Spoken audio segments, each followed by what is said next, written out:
bratia a sestry, v súvise s dnešným sviatkom Turíc sa zvykne hovoriť, že takým nevyhnutným predpokladom pre prijatie Ducha Svätého je vôbec ochota sa otvoriť Božiemu duchu.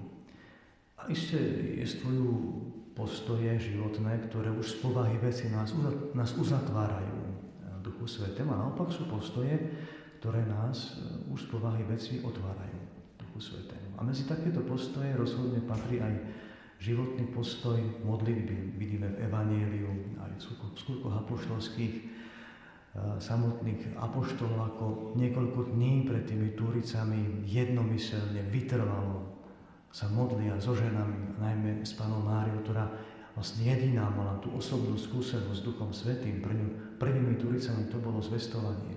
Od tej chvíle bola plná Ducha Svätého, ktorý si z tých cirkevných autorov hovorí, že od toho momentu nepochopiteľný už pôsobil v Panne nepochopiteľne.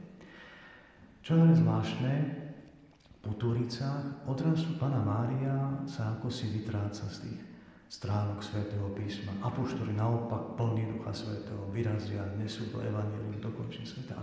Panna Mária po tých Túricách sa si tak vzdialuje, odchádza akoby do ústrania modlitby, podľa tradície, buď to bol Efez alebo Jeruzalém, kde bola s tým apoštolom Jánom, ale pre nás to je symbol modliacej sa a kontemplujúcej cirkvi.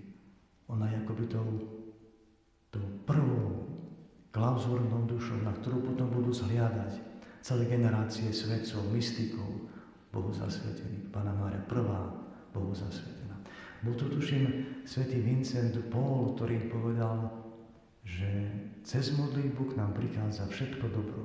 A hovorí, ak nepáchame hriech, je to vďaka modlitbe.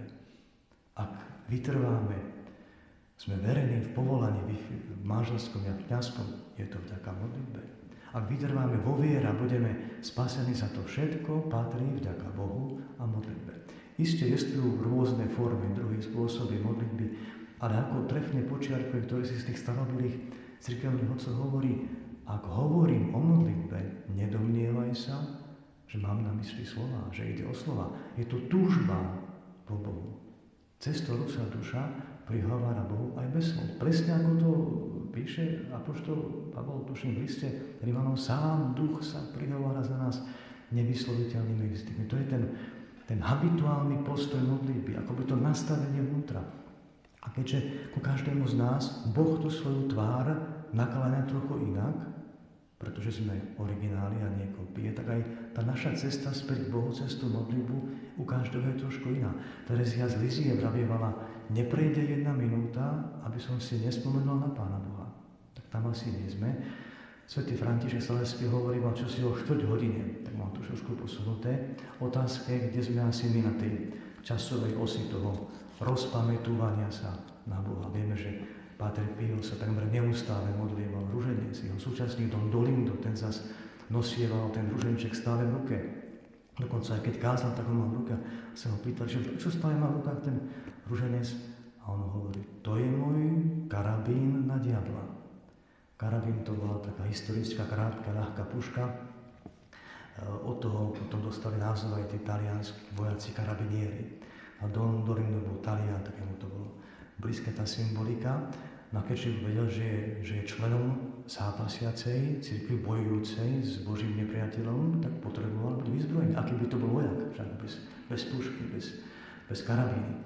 Takže áno, modlitba ako karabín na diabla a zároveň prostriedok, ktorý nás otvára Duchu Svätému. Tých prostriedkov životných postojov je isté viac, ale spomeniem dneska ešte aspoň jeden. A to je postoj našej viery a nádeje, alebo jedným slovom naša dôvera voči Bohu. Boh od nás nežiada bezchybnosť ani dokonalosť, lebo toho nie sme schopní, ale čo od nás očakáva a žiada, tak to je dôvera. Dokonca niektorí autori hovoria, že to, čo sa najviac dotýka Božieho srdca, to je práve dôvera. Ba tvrdia aj to, že dôvera priam premáha to Božie srdce, že Boh neodolá, keď vidí dôveru toho svojho dieťaťa. Dôvera koná zázraky, vravila tuším Terezia z Lizie. A v protive k tomu vidíme Ježiš, ako sa vráti do Nazareta, kde vyrástol. A Svätopísmo napíše, pre ich neveru tam neurobil veľa zázrakov. Teda summa summarum, kým dôvera koná zázraky, tak to, čo hatí tie Božie zázraky, to je naša nevera. Preto tá sestra Faustina tak úpenlivo volala: Jezúfam Tobie, Jezúfam Tobie. Ježišu, dôverujem Ti. Ježišu, dôverujem Teba. Nož teda, ako to povedal apoštol národov, svätý Pavol, my sme nedostali ducha malomyselnosti, ducha otroctva, aby sme sa museli opäť báť, ale dostali sme všemohúceho ducha, silného ducha, ducha adoptívneho synovstva, v ktorom voláme Abba Otče. To je to oslovenie, ktoré používal samotný Boží syn Ježiš Kristus na tejto zemi, keď sa prihoval k Otcovi Abba, Abba. A poučujú nás biblisti, že v tej hebrečine alebo aramejčine to je také familiárne oslovenie, to Abba, čo si možno na spôsob toho talianskeho. Nie